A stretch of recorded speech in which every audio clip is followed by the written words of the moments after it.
It is time for What's Popping in Pop Culture with Tia, powered by Conquest Journals and Geek Vibes Nation.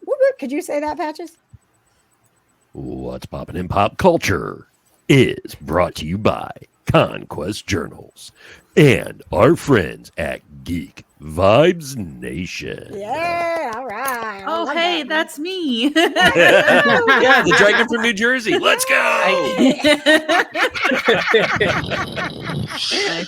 All right, Tia's got the top 3 stories popping in pop culture. Let's do it, Tia.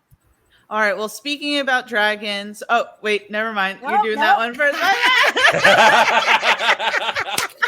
thought it was going to be a good transition. Hang on, we can do it. We can do it. That's okay. We can pivot on this show. Here we go. In 3, 2, 1. Okay, so speaking about dragons, House of the Dragon just finished its season 2. So this whole season was only 8 episodes as opposed to the 10 episodes we had in season 1, and we're gonna have to wait 2 more years for season 3. Are you serious? This 2 entire years? 2 years.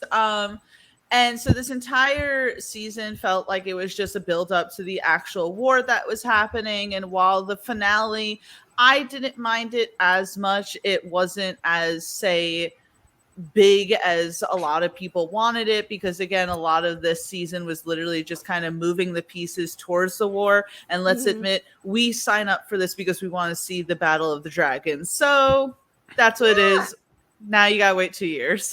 Listen, Patches came home from work and I was like, hey, I think I got about maybe 20, 30 minutes left of this thing. Do you mind if I just watch it? Because he's not watching it. And he was like, no, I'll make dinner. That's totally fine. And so I was like, okay. So I hit play and it ran for like 10 seconds. And it rolled credits. He's like, is it over? Like, it can't be over. But because of how long the credits are, and then they do like the recap thing, like it looks like it tricked you. 24 minutes, right? Did you think you had more time left too? At this point, I feel like I am experienced enough in knowing that like those credits take up like most of it. Just like if you ever watch any of the Star Wars shows on Disney Plus, it's like, or even the Marvel shows, even though it says like maybe 20 something, you only got 15 minutes or something of that, and the rest of it is all credits. So you got the international language credits that go on forever. That takes up about 10 minutes of the entire thing. So I am not fooled anymore. I've learned my lesson. Is it weird that the international credits take longer than the regular credits? I mean, there's a lot of countries. So there are a lot of countries. But it's just vocal work too. So Right. I don't know. I did think that ending was like, oh, okay, we're done. All right. Right? All right. All right, what's the next show to binge? I was like, did they forget some of it? I was a little disappointed by that, especially because again, we are missing 2 episodes that we got from season 1. Yeah. I don't know. At this point, I'm just ready to see the dragons fight, but I'm trying to be positive because nothing will be as bad as the last season of Game of Thrones. So, you know.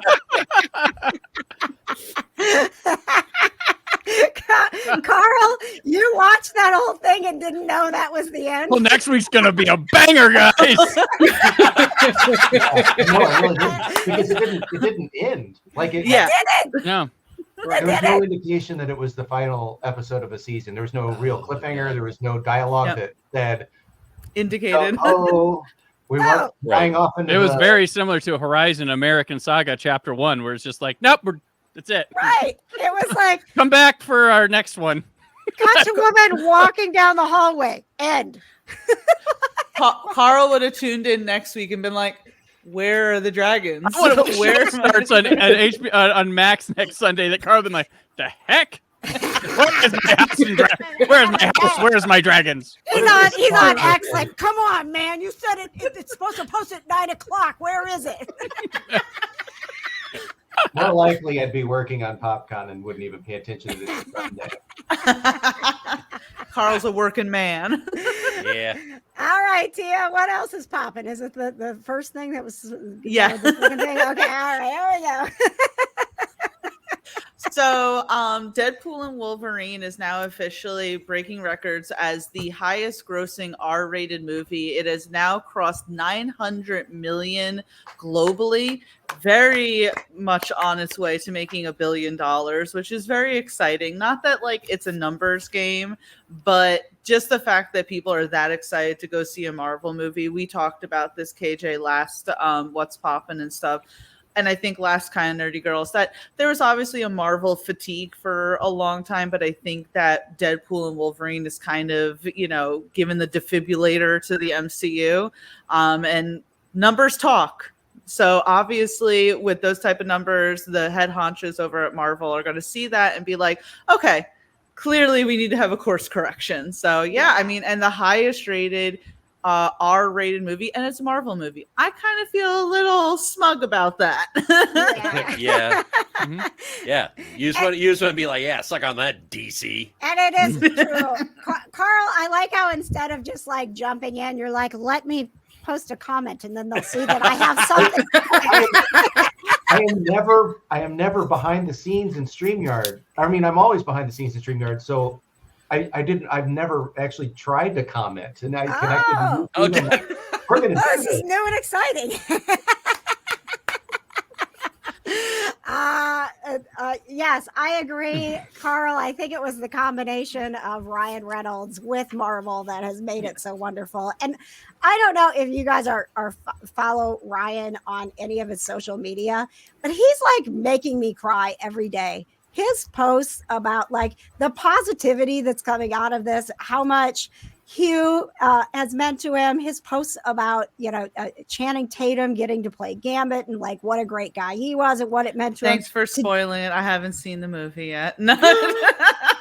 I mean, they're literally posting official images now. They're like, we were done Friday. That movie came out on like a Thursday night, and they were already at Comic-Con, just like, here's everybody, come on the stage, secret cameos.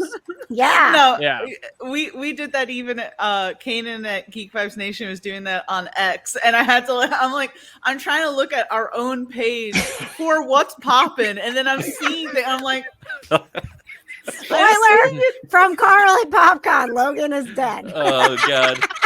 Well, I saw Logan, so right.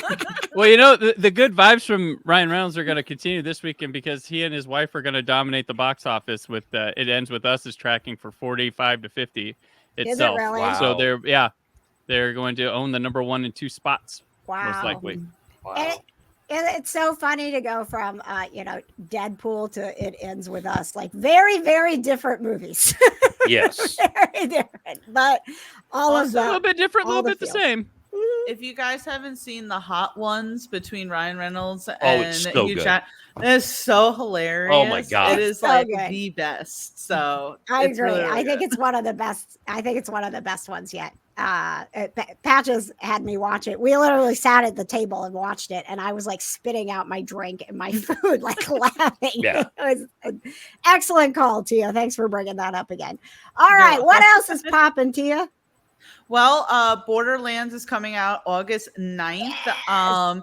And it's cool because I like the idea that we're getting more video game adaptations. I've been saying this for a few years, that it feels like a natural progression from the comic books. Mhm. And this is a really popular video game franchise, and it has like a lot of stars. You got Kevin Hart, Jamie Lee Curtis, freaking Kate Blanchett. So, I mean, it's a massive team.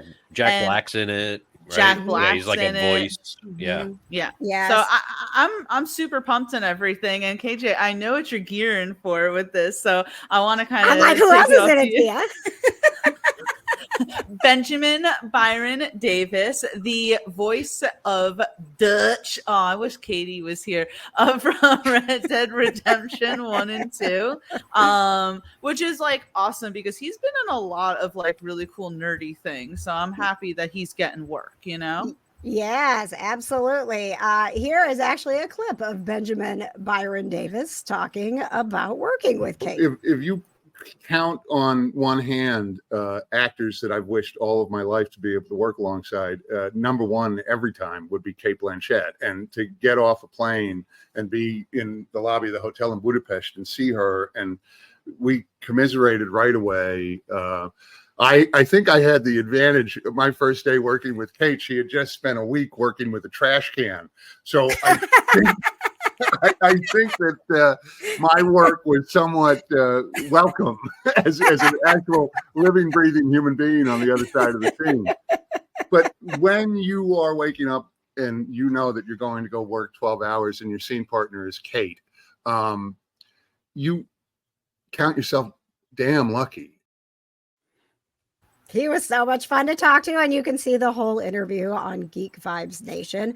Carl, I have another clip of him talking a little bit about an Indianapolis connection that's coming up in the Celebrity Spotlight. But I will tell you, because you know our friends Rob Weedoff and Roger Clark with Red Dead Redemption love popcorn. I brought that up to him when we were after we had stopped recording, and I was like, "Oh, why did I stop recording?" But he was like, "PopCon? I know PopCon, the one in Indianapolis. I want to go to PopCon." What's that? No, like I quit. Inspired. I know. I'm so sorry. That's it, KJ. You know, because you're usually behind the scenes on StreamYard, that once you stop recording, you can't start recording again. And I just was like, I stopped it, and I was like, "Thank you so much. It's so great. We love Red Dead Redemption." I mentioned Roger and Rob, and I've worked with him at this convention we have here, PopCon, and he was like, "PopCon." I want to come to PopCon. So you're well known, and Benjamin Byron Davis wants an invite. Well, we can probably make that happen. BBE. Wouldn't that be awesome? He has quite a impressive beard, by the way, KJ. Were you thinking that while you were interviewing him? I am not a beard person. She's beard blind. So no, like I accept that. I'm sorry, Brandon. Sorry. Sorry, I'm offending you. What I mean by that is that the only person I don't want a beard on is Patches, because I have to kiss him. But other people, crap. Other like men with beards, I notice or don't notice. Like it's not a big deal. Like I'm not staring at your beard and trying to decide, Brandon, if it's a good beard or a bad beard. Like it's a beard, so I'm looking past it. So all these years, I thought you were. You really want to throw her? Or just have a mustache. That's like I've been told on this show that a mustache isn't cool. Right? It is not. It is not. I don't know. I tried for years to convince Paulie to grow out his facial hair. I thought you were going to say you were growing facial hair. I was like, what? I tried for years. And I finally got Paulie to do it, and I think he's better for it. Yeah, see, listen to our friend Tia, KJ. It's fine. Tia doesn't have to. He would look cute, wouldn't he? Listen, Katie warns me. She said, "I would like to see Patches with a beard." You can see Patches with a beard, but I'm not kissing him. So I'm like, that's it.